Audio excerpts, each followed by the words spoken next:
तो बॉयज जैसे मैंने आपको बताया था कि मेरे घर में रेनोवेशन चल रहा है तो मैं हमेशा एक रूम से दूसरा रूम इधर उधर कूद रहा हूँ। लेकिन बॉयज अपना न्यूज़ नहीं रुकना चाहिए, क्या हो रहा है फुटबॉल की दुनिया में वो नहीं रुकना चाहिए। थोड़ा अडेप्ट थोड़ा इम्प्रोवाइज यहाँ पे करना पड़ेगा। But boys we are here. तो होला अमीगो दोस्तों, कैसे हो आप लोग? बॉयज सबसे पहले हम लोग यहाँ पे थोड़ा बात कर लेंगे दूसरा ट्रांसफर्स के बारे में, बाकी जगह क्या चल रहा है। देन हम लोग यहाँ पे बार्सिलोना के अपडेट्स के ऊपर आएंगे कि यहाँ पे एक्चुअली में क्या चल रहा है। बिकॉज बॉयज आज का जो अपडेट्स है दैट इज वेरी इंपॉर्टेंट, हमारा आगे का स्क्वाड के लिए क्या होने वाला है। तो जरूर एंड तक वीडियो को देखिएगा। लेकिन बॉयज सबसे पहले लेट्स टॉक अबाउट यहाँ पे लिवरपूल, क्योंकि हम लोग इधर उधर तो देख रहे थे कि भाई रियल मैड्रिड अच्छा स्क्वाड बना लिया, ठीक है, इतना साइनिंग वगैरह करके यहाँ पे मैनचेस्टर सिटी अच्छा स्क्वाड बना लिया, वो लोग इधर उधर पेल पाल रहा है सब टीम को। लेकिन यहाँ पे हम लोग को देखना पड़ेगा लिवरपूल एक्चुअली में क्या किया है। तो हमने देखा था आर्ने स्लॉट जो है उसको तो लिवरपूल का जो टीम मिला था क्लॉप के अंडर से, उसे एक सीजन में तो सबको खोल खाल दिया प्रीमियर लीग में। लेकिन वही चीज़ है, वो जो उसका थिन स्क्वाड है ना, वो कहाँ फटा? यूसीएल में वहाँ पे। अब वो तो पीएसजी के अगेंस्ट जैसे जैसे पेनल्टीज तक पहुँच गया था मामला, लेकिन जिस तरीके का पीएसजी ने गेम खेला था ना, वो पहले ही खत्म हो जाना चाहिए था। लेकिन अभी at this point of time तुम अगर देखोगे आर्ने स्लॉट ने जो लिवरपूल के लिए साइनिंग्स की है यहाँ पे, that is very very good. एक तो वर्ड्स लेके आया, फ्रिम्पोंग लेके आया, जैसे ही ट्रेंड यहाँ पे छोड़ के गया, एकदम प्रॉपर एक राइट बैक लेके आ गया जो अटैक भी कर सकता है, डिफेंड भी कर सकता है। रॉबर्टसन का पाँव खत्म हो चुका था, तो वहाँ पे वो करकेस को भी अभी लेके आ गया। 40 मिलियन का यहाँ पे लिवरपूल ने करकेस खरीदा है। तो वो लोग बहुत ही खतरनाक यहाँ पे रीबिल्ड कर रहे हैं। अब देखो, एक प्रॉपर लेफ्ट बैक होना ना एक टीम में बहुत ज़्यादा ज़रूरी है। ये हमें मैनचेस्टर सिटी को देख के ना एकदम समझ में आ रहा है। ग्वार्डियोल तो देखो एक था वो makeshift centre back left back type का कुछ प्लेयर था, बेसिकली उसका नेचुरल पोजीशन था सेंटर बैक, उसको लेफ्ट बैक में खिला रहे थे, वो फटाफट गोल भी मार रहा था। लेकिन जब रायत एल नूरी जो अभी जिसको सिटी ने खरीदा है वो जब वहाँ पे आया है, तो उसका तुमको गेम देख के लगेगा भाई हाँ ये होता है प्रॉपर लेफ्ट बैक। हमारे बार्सिलोना में भी लेफ्ट बैक का बहुत दिक्कत हो रहा था जब जॉर्डी अल्बा के पैर खत्म हो गए थे। बाल्डे उतना अभी तक राइज नहीं हुआ था, but then now we have Balde. हमें तो ज़्यादा टेंशन लेने का जरूरत नहीं है। लिवरपूल को टेंशन हो रहा था क्योंकि रॉबर्टसन क्या कर रहा था पिच पे उसको भी नहीं समझ में आता था, आर्ने स्लॉट भी अपना टकला खो जाता था वहाँ पे। बट देन यहाँ पे Liverpool have got a proper left back. लेकिन बस एक सवाल यहाँ पे उठता है, लिवरपूल स्ट्राइकर का क्या करेंगे? कि अभी हर टीम को यहाँ पे स्ट्राइकर चाहिए था। चेल्सी को स्ट्राइकर चाहिए था, डिलैप लेके आ गए। आर्सेनल और लिवरपूल यहाँ पे इधर उधर कर रहे हैं, ग्योकेरेस के पीछे इधर उधर कर रहे हैं, क्या होगा पता नहीं। आर्सेनल तो सब स्ट्राइकर से टॉक में जाती है, कुछ कर नहीं पाती है। अभी देखते हैं लिवरपूल यहाँ पे क्या करेंगे। ये जो लॉर्ड नूनेज है भाई, उनका लॉर्ड नूनेज भाई, लॉर्ड नूनेज जो है वो तो नेपोली जा रहा है। नेपोली अराउंड 60-65 मिलियन में उसको लेना चाह रही है, लिवरपूल और बढ़ाने प्राइस मांग रहा है।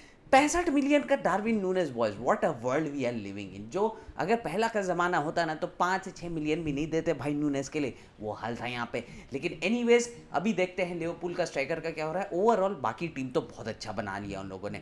Now boys let's talk about यहाँ पे रोनाल्डो भैया के बारे में कि उनका क्या चल रहा है। तो बॉयज जैसे मैंने आपको बताया था रोनाल्डो का कॉन्ट्रैक्ट रिन्यूअल हो चुका है, 2027 तक वो वहाँ अल नसर में रहेंगे। अब मैं जब देख रहा हूँ ना इस चीज़ को, तब यहाँ पे थोड़ा डॉट्स अलाइन हो रहा है कि एक्चुअली में क्या सीन चल रहा था। देखो, रोनाल्डो को अल नसर में ही रहना था। आई नो वहाँ पे उसका बीच में थोड़ा इश्यूज वगैरह हुआ था कि वो छोड़ के चला जाएगा, इतने दिनों से कोई जीत तो नहीं रहा था वहाँ पे। तो उसने सोचा था भाई मैं छोड़ के यहाँ से निकलता हूँ, यहाँ पे रह के तो कुछ फ़ायदा नहीं है, यहाँ पे तो कुछ जीत ही नहीं रहा हूँ। एक अरब कप चैंपियनशिप ही जीता था। लेकिन अब बॉयज़ यहाँ पे जब रोनाल्डो ने अल नसर को छोड़ने के लिए वो कर दिया था, मतलब कि अब बोला नया चैप्टर वगैरह वो शुरू होगा, तो मैं समझा था कि दूसरा क्लब में जाएगा। लेकिन क्लब वर्ल्ड कप का कोई टीम में हो गया नहीं। अब उसके बाद ही मैं समझ गया कि हाँ भाई ये अल नसर में रहेगा, क्योंकि सऊदी वाले इतना पैसे पूसे उसके देंगे ना, तो हम लोग का सोच से भी बाहर उतने पैसे पूसे मिलेंगे। एक तो सऊदी को अपने उसको लीग में रखना है, चाहे वो अल नसर हो, अल हिलाल हो, अल इत्तेहाद हो, कहीं ना कहीं। लेकिन अब रोनाल्डो का भी है ना, I want to make my name. वो सोच रहा होगा भाई अल नसर को एक ट्रॉफी तो जिता ही दूँ, बाकी इतना उसको जो क्योंकि देंगे वो लोग पैसे पूसे, क्योंकि टूरिज्म वगैरह करना है, सऊदी अपना कल्चर प्रमोट कर रही है, सब चीज़ करे। ऊपर से 2034 का यहाँ पे वर्ल्ड कप भी है, तो उसके वजह से वो लोग को फुटबॉल भी प्रमोट करना है। So who better than Cristiano Ronaldo. इसके वजह से 2027 तक रोनाल्डो रहेगा, most probably that will be his last year.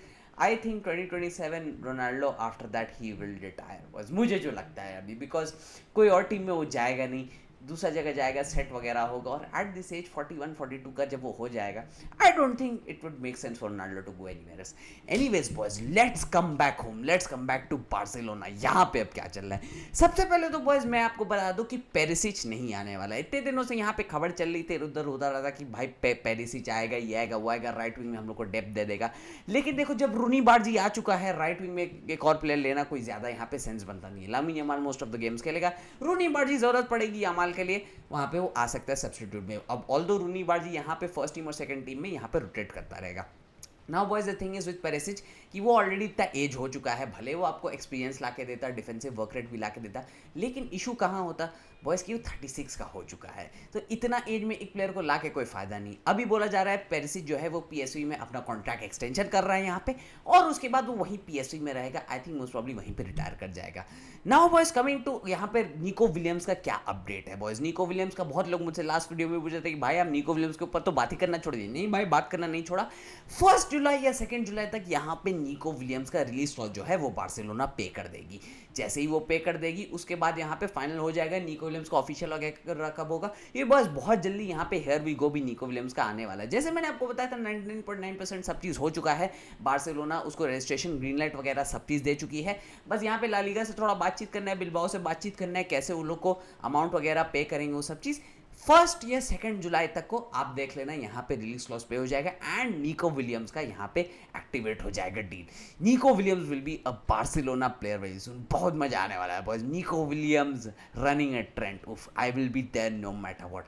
Now boys coming to Rashford का यहाँ पे क्या अपडेट चल रहा है। जैसे मैंने आपको बताया था बॉयज, रैशफोर्ड इज कमिंग, ठीक है। पर्सनल अग्रीमेंट्स यहाँ पे हो चुके हैं, सब चीज़ यहाँ पे डन है, कंप्लीटेड है personally between the club and the player. लेकिन वही चीज़ है, अभी बार्सिलोना एक बार निको विलियम्स का डील को करेगी, ठीक है। निको विलियम्स का डील जैसे ही कंप्लीट हो जाएगा, सब चीज़ वगैरह हो जाएगा, पैसे पूसे लेन देन जो हो जाएंगे, उसके बाद बार्सिलोना यहाँ पे यूनाइटेड से नेगोशिएट करने बैठेगी। अब देखो, यूनाइटेड तो इनिशियली चाहते थे कि वो रैशफोर्ड को यहाँ पे सेल कर दे, लोन फोन में भेजने का वो लोग का कोई वो नहीं था, प्लान नहीं था। लेकिन वही चीज़ है बॉयज, अगर वो लोग को दिखेगा कि एक अच्छा लोन ऑफर यहाँ पे आ रहा है, क्योंकि वो लोग को तो प्लेयर्स क्लियर ही करने हैं, वो लोग तो एकदम सेलिंग स्प्री पे निकल चुके हैं, सब प्लेयर बेच रहे हैं, then I think they will be ready to give Rashford on loan as well. वही चीज़ है, बार्सिलोना को यहाँ पे बहुत अच्छे से नेगोशिएट करना होगा कि वो उसका सैलरी क्या होगा, वो कैसे उस चीज़ को डील करेंगे, 70-30 रेशियो, 60-40 रेशियो क्या होगा, वो सब चीज़ को डिसाइड करना पड़ेगा विद मैनचेस्टर यूनाइटेड। होपफुली वहाँ पे कुछ अच्छा वहाँ पे वेज वगैरह वो कर देगा, then I think Rashford will be ready to come. अब बॉयज ये भी बोला जाता है मोस्ट मॉडली कि रैशफोर्ड अपना वेज काफ़ी ज़्यादा कम करेगा टू कम टू बार्सिलोना। अब हमें पता है बार्सिलोना का यहाँ पे वेज बिल का इशू है, बट देन जब तुम्हें एक क्लब के लिए खेलना होता है ना, अंदर से प्यार उमड़ता है। ऊपर से बॉयज मैं ज़्यादा कॉन्फिडेंट क्यों हूँ रैशफोर्ड का साइनिंग को लेके, बिकॉज बॉयज हांसी फ्लिक को ये प्लेयर चाहिए। अब देखो, फ्लिक को अगर कोई प्लेयर चाहिए, then I think he knows better football than me. Think क्या भाई, सच बात है, Flick knows better football than me. तो वो जिस प्लेयर को चाहता है, वो ऑलरेडी बिना कोई साइनिंग किए यहाँ पे बवाल कर रहा था, बिना अपनी पसंद की साइनिंग किए। जब वो रैशफोर्ड को पसंद करता है, वो चाहता है कि रैशफोर्ड आए टीम में और नंबर 9 लेफ्ट विंग की जैसे भी रोटेशंस में खेले, देन आई थिंक वो रैशफोर्ड से बहुत ज़्यादा यहाँ पे बवाल करवा सकता है। तो होपफुली फिंगर्स क्रॉस यहाँ पे रैशफोर्ड आएगा और सबको फाड़ना शुरू कर देगा। नाउ बॉयज कमिंग टू अराउहो का अपडेट, यहाँ पे क्या चल रहा है अराउहो का। तो देखो बॉयज, अराउहो तो क्लब नहीं छोड़ के जाने मांग रहा था, यहाँ पे डेको भी नहीं चाहता था अराउहो छोड़ के जाए, हांसी फ्लिक भी नहीं चाहता था यहाँ पे अराउहो छोड़ के जाए, क्योंकि उस तरीके का, उस प्रोफाइल का सेंटर बैक कहीं ज़्यादा मिलता नहीं है, ठीक है। हम सबको यहाँ पे पता है, tall, fast, strong, very good at defending, थोड़ा बेल बुद्धि है, बट ठीक है यार, अपना ही प्लेयर है। एनीवेज बस, लेकिन लापोर्टा यहाँ पे चाहता है कि एक अच्छा सम में अराउहो यहाँ पे सेल अगर हो सकता है, देन वो चाहता है कि ऑलरेडी इतने सेंटर बैक्स है हमारे पास, तो उसको हम लोग सेल कर सकते हैं। अभी बोला जा रहा है यूवेंटस एक 50 मिलियन का बिड मारने वाली है अराउहो के लिए, तो लेट्स सी वहाँ पे क्या आगे बढ़ेगा, बिकॉज अगर लापोर्टा चाहता है तो हो सकता है प्रेशराइज कर सकता है टीम को। एंड बहुत सारे फैंस भी यहाँ पे चाहते हैं कि अराउहो निकल के चला जाए because of the past mistakes in mid. लेकिन लेट्स सी अराउहो का यहाँ पे क्या सीन बनता है। Now boys coming to Christensen. Christensen बोला जा रहा है he will leave the club very very soon. Barcelona offers को इवैल्यूएट कर रही है, अभी तक कोई बहुत कॉन्क्रीट अच्छा ऑफर यहाँ पे आया नहीं है, बट जैसे ही कोई अच्छा ऑफर आएगा बार्सिलोना क्रिस्टियनसन से बात करेगी and boys most probably Christiansen will leave, because Hansi Flick उसको अपने प्लान्स में कंसिडर नहीं करता है। हांसी फ्लिक दूसरे सेंटर बैक्स को लेकर चलना पसंद करता है, वो उसको इंजरीज वगैरह की तरफ से थोड़ा वो देखता है, और उसके प्ले स्टाइल को हांसी फ्लिक बेसिकली समझता है सूट नहीं करता है। That is why he doesn't want to keep Christensen in the squad यहाँ पे। अब हांसी फ्लिक अगर बोल रहा है कुछ, तो आई थिंक मोस्टली सोच समझ के ही बोल रहा होगा। लेकिन boys I wanted Christensen to stay personally, but चलो यार कोई बात नहीं। Anyways boys, with that being said मैं इस वीडियो को यहीं पे एंड करता हूँ। वीडियो पसंद आए तो वीडियो को लाइक कर देना, चैनल को सब्सक्राइब कर देना एंड बॉयज दबा के लाइक और शेयर ठोको, क्योंकि आपके लिए इतनी मेहनत करता हूँ, रूम बदल बदल के इधर उधर कर करके वीडियो बना रहा हूँ सिर्फ आपके लिए बॉयज। एंड मैं मिलूंगा आपसे बहुत जल्द अगले वीडियो में, तब तक के लिए बाय बाय, हस्ता ला विस्ता।